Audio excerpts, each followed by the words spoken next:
नुकताच 31 जानेवारीला गेला यार. आत कुठेतरी फार गलबलून आलं.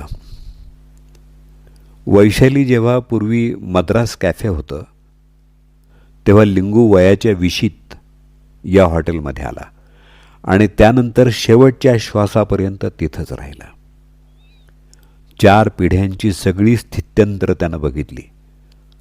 सतत हसतमुख, अजिबात न चिडणारा, कामाचा कितीही ताण आला तरी एकेका दिवशी 10 ते 15 टेबलावरचं अख्खं गार्डन सांभाळणारा लिंगू एक अजब वल्ली होता. वैशाली हे फक्त फर्ग्युसन रोडवरचं नव्हे तर अख्ख्या पुण्याच्या तरुणाईचा आवडता स्पॉट होतं. रोज ठिया मारणारे अनेक ग्रुप होते, पण आश्चर्य म्हणजे लिंगू त्यातल्या प्रत्येकाला नावानं ओळखत होता. मुलं मुली एकमेकांवर इम्प्रेशन टाकायला वैशालीत यायची तेव्हा लिंगू एकदाच गालात हसायचा, पण कधीच बेरकी टिंगल किंवा कॉमेंट करायचा नाही. त्यानंतर जोड्या जमायच्या, प्रेमाच्या आणाभाका त्याच्यासमोर घेतल्या जायच्या. कधी सगळं जुळायचं तर कधी बिघडून विस्कटायचं. पण लिंगूला आपल्या पोरापुरींची मनं बरोबर कळायची. काही न बोलता, कोणी न सांगता त्या दुःखी निराश जीवाला त्याचं आवडतं फ्रेश लाईम किंवा फिल्टर कॉफी न बोलता हळूच टेबलावर आणून ठेवायचा. नैराश्यावर, दुःखावर फुंकर घालायची त्याची पद्धतच जगावेगळी होती. गप्प राहून तो धीर द्यायचा. काळ हे सगळ्यांवरचं प्रभावी औषध आहे, चल पुढं कामाला लाग, असंच बहुधा त्याचं सांगणं असायचं. कित्येक कवी गार्डनच्या कोपऱ्यातल्या टेबलवर बसायचे, कविता लिहायचे, एकांकिकांचं प्लॅनिंग करायचे, पण लिंगूनं कधी कोणाला उठवलं नाही किंवा त्रागाही केला नाही. कविराज, गीतकार सुरेश भट आपल्याबरोबर नवकवींचं मोठं टोळकं घेऊन कायम यायचे. त्यांनी एकदाच लिंगूला सांगितलं होतं, मी जोपर्यंत थांब म्हणत नाही तोपर्यंत या मेनू कार्डवरच्या पहिल्या आयटेमपासून खाली एक एक आणत राहायचं. त्यानंतर लिंगूला कधीच काही सांगायला लागलं नाही. भट साहेब दिसले रे दिसले की लिंगू किचनमध्ये पळायचा आणि त्यांच्या आवडत्या पदार्थांची ऑर्डर करून टाकायचा. यशवंत दत्त अनेकदा आपल्या चाहत्यांच्या गराड्यात नटसम्राट किंवा शापितमधले संवाद ऐकवत किंवा देवा एक डाव सवडीनं भेट मला अशा स्वतःच्या कविता ऐकवत बसायचा. तेव्हासुद्धा 10-12 टेबलं सांभाळत लिंगू त्याचे डायलॉग उत्सुकतेने ऐकायचा.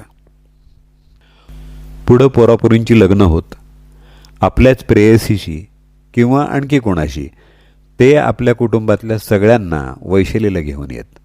पण 20 वर्षानंतर आलेल्या पूर्वीच्या मुलामुलींना तो नावानं ओळखायचा आणि त्याच्या आवडत्या डोशाबरोबर लागणारा डबल सांबार आठवणीनं आणायचा. कॉलेज निवडणुकांच्या काळात अनेकदा हमरातुमरीचं रूपांतर हाणामारीत होण्याआधी लिंगू धावायचा आणि वडिलकीच्या नात्यानं पोरांना प्रेमानं दटावून शांत करायचा. फार गोड माणूस, अजातशत्रू, साधा, अत्यंत प्रेमळ पण प्रोफेशनल. मॅनेजर किंवा स्वतःच्या रेस्टॉरंटचा मालक होण्याची क्षमता असणारा. अनेक मोठ्या हॉटेल्सकडून जास्त पगाराच्या ऑफर्स येऊनसुद्धा अखेरच्या श्वासापर्यंत वैशालीशी आणि शेट्टी कुटुंबातल्या सगळ्यांशी एकनिष्ठ राहणारा लिंगू. अशा गोड माणसाला त्या कठोर निर्दयी नियतीनं शेवटी ब्लड कॅन्सरच्या रूपानं गाठलं. वैशालीच्या परिवारानं त्याला वाचवण्याचे सगळे प्रयत्न केले, पण लिंगू परवा 31 जानेवारी 21ला अखेरच्या प्रवासाला निघून गेला. आमच्या अनेक पिढ्यांच्या तारुण्यातील अनेक वर्ष निस्वार्थ भावनेनं समृद्ध करणाऱ्या प्रिय मित्रा, तुझ्यानंतर आता वैशाली सुनं वाटेल. कोपऱ्यात शांत उभी तुझी आकृती, तू मात्र नसशील. बहुत याद आओगे दोस्त लिंगू, बहुत याद आओगे.